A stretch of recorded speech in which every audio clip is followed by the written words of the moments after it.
Well, as Pastor Don stated last week, we are at a critical juncture in the life of our church where we must prayerfully consider what God would have each of us financially give to enable our sanctuary and West Hall to remain comfortable for all worship and Bible study activities.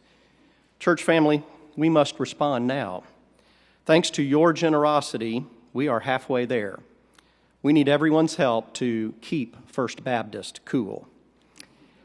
As you have heard, the need is great, and the window of opportunity is getting ready to close.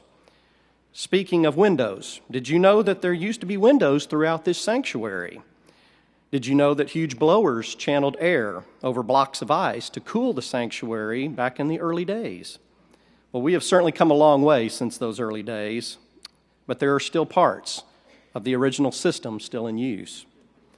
1 Timothy 6:18 commands us to be good, to do good, be rich in good deeds, and be generous and willing to share. So what is he calling you to do? Now is the time for each of us to ask God what he wants us to give. Would you please bow your heads just for a moment and ask God that one question right now? Ask him, Lord, what would you want me to give to this need? Amen. Let me encourage you to give above your tithe. I know that that is sacrificial. You know, when this sanctuary was completed in 1925 and the West Hall in 1960, it took sacrificial giving to make those facilities a reality. Are we not blessed and grateful that those who came before us left us with well-built facilities whose air conditioning has lasted well beyond its life expectancy? Will we be found faithful to leave this wonderful place better, in better working order for those to follow?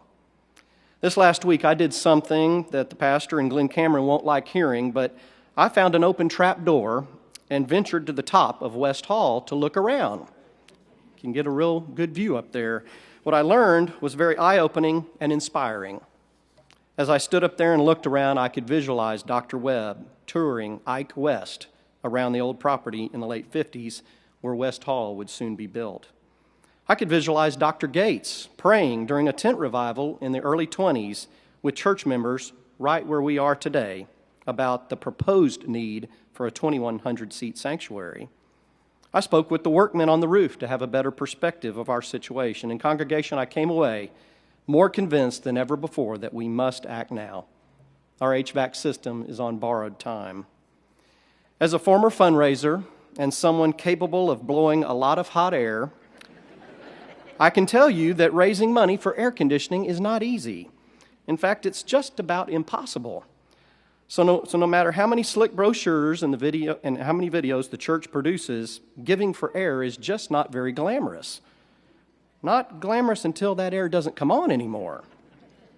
So if we do not all give sacrificially, blowing hot air will no longer be a metaphor, but a reality.